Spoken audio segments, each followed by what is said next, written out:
बैठ जाइए।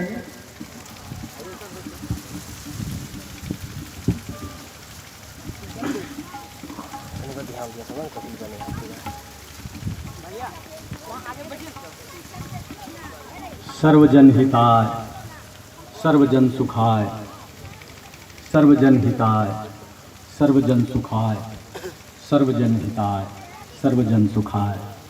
सत साहिब, आज प्रथम ज्येष्ठ के इस शुभ अवसर पर पावन बेला में सत्य कबीर नगर राजा टोला गनगनिया के इस प्रांगण में सदगुरु कबीर साहब के प्राकट्य दिवस को हमारे आदरणीय संत विश्वबंधु जी के सदगुरु कबीर सत्य विश्वबंधु सत्संग निकेतन के बैनर तले प्रत्येक वर्ष की भांति इस वर्ष भी धूमधाम से मनाया जा रहा है। इस अवसर पर मैं मंच पर आसीन अपने आदरणीय संत विश्वबंधु जी को और हमारे पाटन से आए हुए संत राजेंद्र साहिब जी को सत्य कबीर नगर गनगनिया की ओर से हार्दिक अभिनंदन करते हैं, स्वागत करते हैं।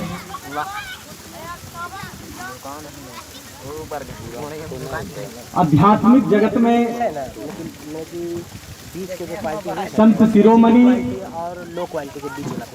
कबीर साहब का नाम लोग बड़ी श्रद्धा और आदर से लेते हैं। सत्य प्रेम करुणा के साक्षात स्वरूप कबीर महान युग दृष्टा पूर्ण सदगुरु है। साथ ही कहत और साथ ही गहत हो उनका जीवन का एक बहुत बड़ा आध्यात्मिक संकल्प है। 1455 में जब कबीर साहब का प्राकट्य इस धराधाम पर हुआ, उस समय सामाजिक आर्थिक राजनीति उथल पुथल का युग था। इस देश में आक्रांताओं ने भारत की जो आध्यात्मिक साहित्यिक सांस्कृतिक धरोहर जो युगों युगों से अक्षुण्ण था, उसे ध्वस्त करने का काम कर रहा था। उसी समय में भारत भूमि पर अपने विराट आध्यात्मिक व्यक्तित्व को लेकर सदगुरु कबीर साहब का प्राकट्य होता है और तमाम तरह की विकृतियां, तमाम तरह की अराजकताएं जो देश में अपना वर्चस्व स्थापित कर रहा था, कबीर साहब ने अपने आध्यात्मिक क्रांति के माध्यम से, अपने सांस्कृतिक क्रांति के माध्यम से इन तमाम राष्ट्र विरोधी गतिविधियों को, तमाम सांस्कृतिक विरोधियों को अपने विचारधाराओं से, अपने क्रियाकलापों से ध्वस्त करने का काम किया। चाहे समाज में वह जातिवाद की बात हो, छुआछूत की बात हो, सांप्रदायिक विद्वेष की बात हो, इन तमाम चीजों पर कबीर साहब ने अपना स्पष्ट दृष्टिकोण समाज के सामने रखने का काम किया। जब हिंदू और मुस्लिम सांप्रदायिकता की बात होती थी इस देश में, तो कबीर साहब ने कहा, कांकर पाथर जोड़ के मस्जिद लियो बनाए, ता चढ़ी मुल्ला बांक पे क्या बहरा हुआ खुदा। और हिंदू संप्रदायवादियों को उन्होंने स्पष्ट शब्दों में कहा कि पाथर पूजे हरि मिले तो मैं पूजू पहाड़, तेते तो चक्की भली तीस खाए संसार। दुनिया के इतिहास में आज तक इतने बड़े समन्वय की बात करने वाले कोई नहीं हुआ। जितने भी धर्म प्रवर्तक हुए हैं इस धरातल पर, या तो उन्होंने ईसाईयत की बात की है, इस्लाम की बात की है, यहूदियों की बात की है, हिंदुत्व की बात की है, और तमाम तरह की जो मजहब और सांप्रदायिकता है उनकी बात की है। लेकिन कबीर साहब का जो दर्शन है, जो विचार है, उनकी जो चेतना है, वह स्पष्ट है। उन्होंने स्पष्ट शब्दों में कहा कि हिंदू कहो तो मैं नहीं, मुसलमान भी नहीं, पांच तत्व का पुत्रा गैबी खेले माही। स्पष्ट है कि सदगुरु कबीर साहब किसी धर्म संप्रदाय के प्रवर्तक नहीं थे, वो मानव धर्म के प्रवर्तक थे। मानवीय मूल्यों की स्थापना उनका आध्यात्मिक मिशन था। इंसानियत, भाईचारा, प्रेम की बात उन्होंने की है, किसी धर्म और मजहब की बात उन्होंने नहीं की है।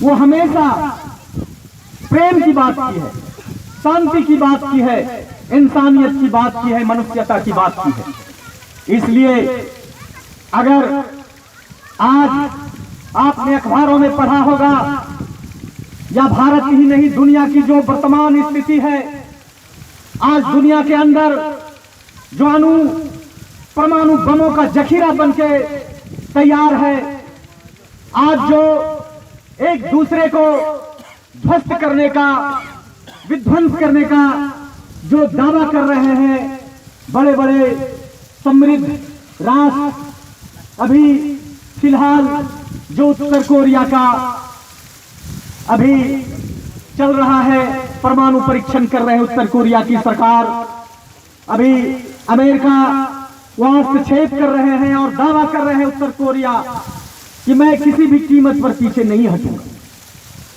तो इधर से महाशक्ति भी दावा कर रहे हैं कि मेरा सारा विकल्प खुला हुआ।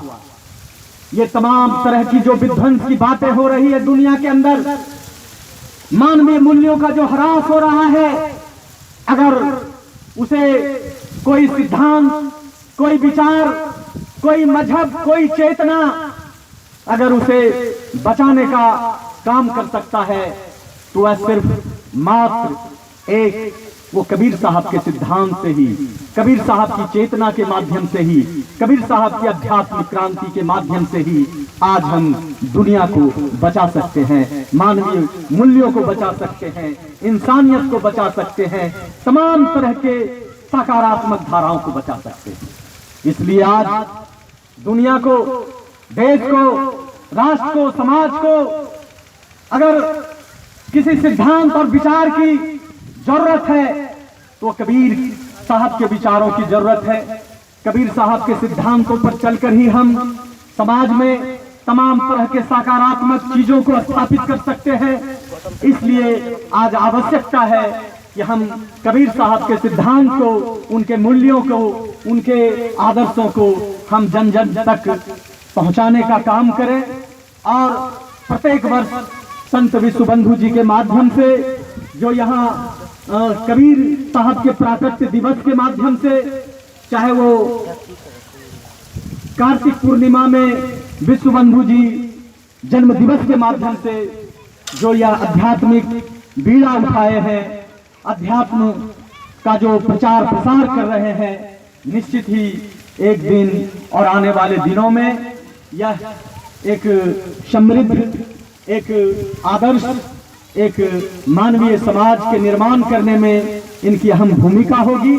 और आप इसी तरह इस कार्यक्रम को आगे भी करते रहें। और मैं समाज के तमाम युवाओं से जो यहाँ बहुत सक्रिय रूप से और इस कार्यक्रम को सफल बनाने में हमेशा एक महत्वपूर्ण योगदान देते रहे हैं, मैं आपसे भी गुजारिश करता हूं, आग्रह करता हूं और उम्मीद करता हूं कि आप इसी तरह अपने समय के योगदान को, अपने विचारों के योगदान को, इस बैनर को, इस संत को जो इतना बड़ा कार्यक्रम करते हैं, आप अपना योगदान देते रहेंगे। इन्हीं चंद शब्दों के साथ मैं अपने गांव के तमाम टोले मोहल्ले, तमाम जाति मजहब के लोगों की मंगल कामना करता हूं। आपका घर आंगन परिवार खुशहाल हो, मंगल हो। इन्हीं शुभ कामनाओं के साथ मैं पुनः संत विश्व बंधु जी को कोटि कोटि नमन और साधुवाद देता हूं कि आप इसी तरह इस कार्यक्रम को आगे भी करते रहेंगे। इन्हीं चंद शब्दों के साथ मैं अपनी वाणी को विराम देता हूं। साहिब बंदगी, साहिब बंदगी, साहिब बंदगी।